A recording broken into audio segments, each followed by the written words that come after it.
안녕하세요 여러분, 부자오빠입니다. 최근 마이크론이 삼성전자보다 앞선 176단 랜드를 발표하면서 삼성전자 투자자분들의 걱정이 생각보다 많으신 것 같습니다.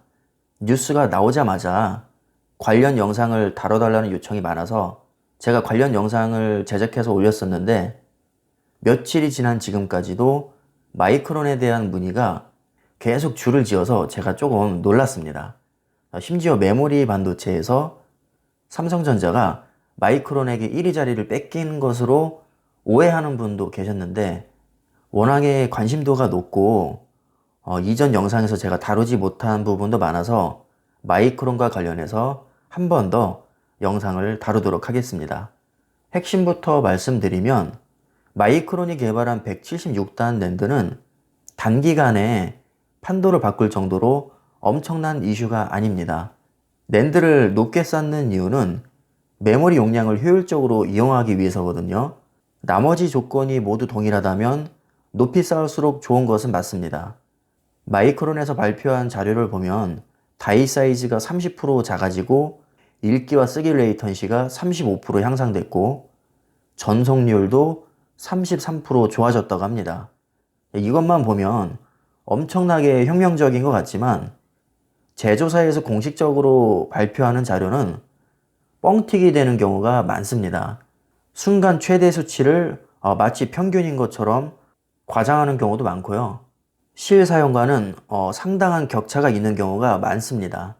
그리고 심지어 같은 제품이라도 어떤 시스템에서 사용하느냐에 따라서 수치가 다르게 나오는 경우도 많습니다.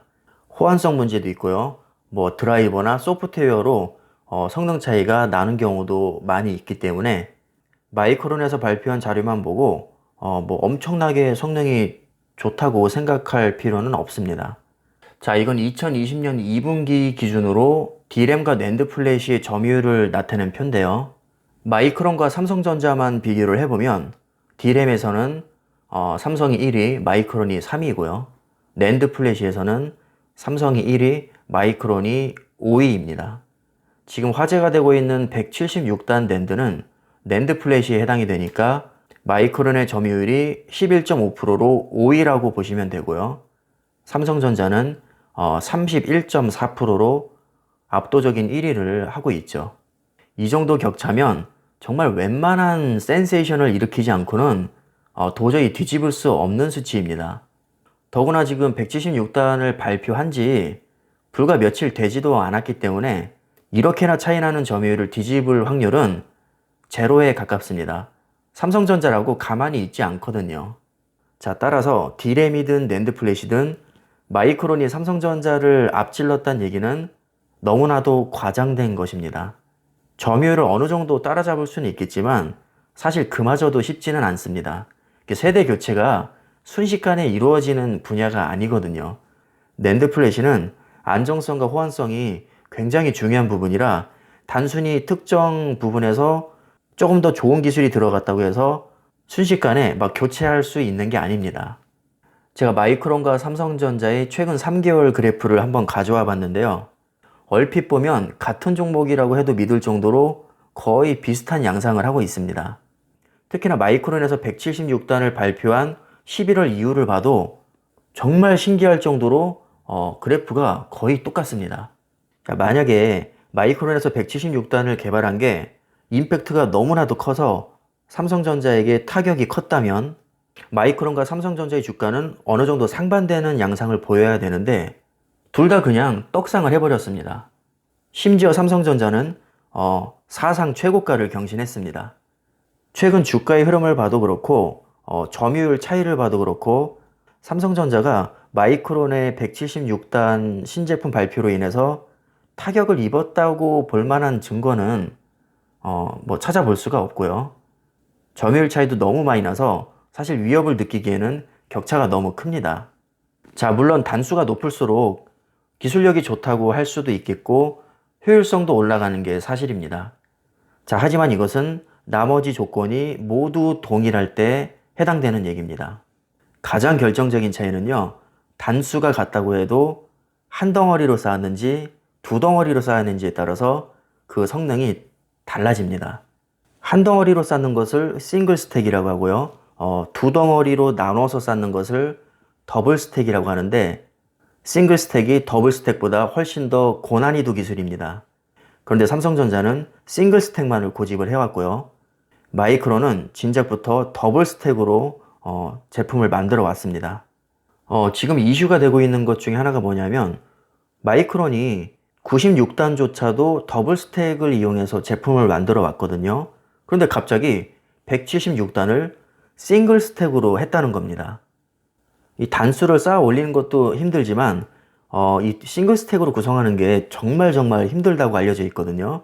그런데 96단조차 지금까지 더블 스택으로 하던 마이크론에서 갑자기 176단을 싱글 스택으로 했다? 대부분의 매체에서 지금 신뢰하지 않고 있죠. 이쪽 업계에서는 인지도가 꽤 있는 익스트림 테크에서 뭐라고 했냐면요. 마이크론이 지들 말로는 176단을 싱글 스택으로 했다고 얘기하고 있는데, 우리가 볼 때는 88단씩 두 개의 스택을 쌓은 것으로 확인이 된다고 분석을 했습니다. 그리고 또 다른 전문 미디어인 퍼드질라에서도 마이크론의 176단 낸드는 싱글 스택이 아니라 두 개의 스택으로 쌓은 것 같다. 더블 스택 기술은 마이크론에게 있어서 새로운 시도가 아니라고 평가를 하고 있죠. 그러니까 지금 마이크론의 발표와 전문 미디어의 평가가 엇갈리는 상황이고요. 아직은 출시 초기 단계이기 때문에 사실 이렇다 할 평가를 내리기도 애매한 상황입니다. 적어도 제대로 된 평가가 되기 위해서는 몇 개월 정도 시간이 지나고 실사용 결과도 반영이 되어야 합니다. 자, 그리고 삼성전자와 SK하이닉스가 176단 낸드를 기술력이 안 돼서 생산하지 않는 게 아니라 지금 현재 생산하고 있는 128단만으로도 충분히 경쟁력이 있다고 판단을 했기 때문에 굳이 서둘러서 출시하지 않는다는 평가가 또 있습니다.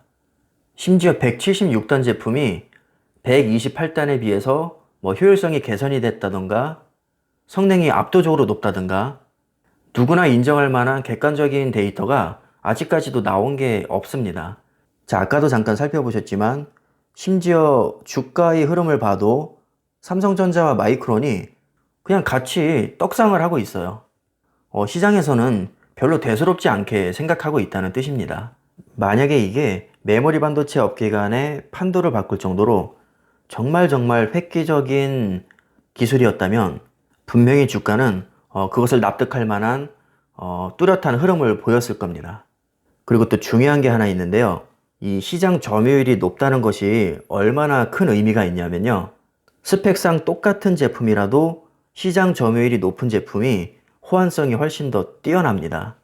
그래서 이미 오랜 시간 동안 검증이 되어 왔고 점유율도 가장 높은 삼성전자가 정말 특별한 결격 사유가 있지 않은 이상에는 계속해서 사용될 확률이 높은 겁니다.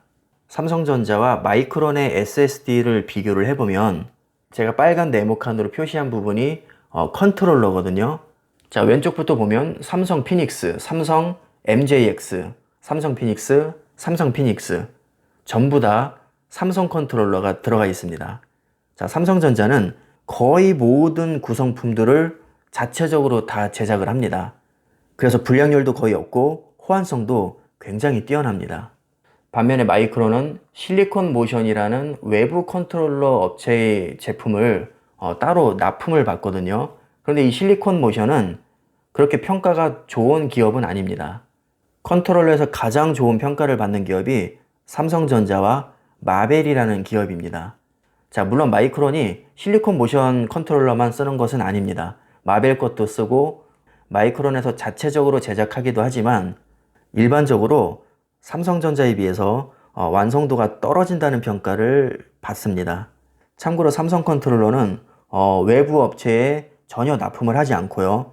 삼성전자 SSD에만 전용으로 들어갑니다.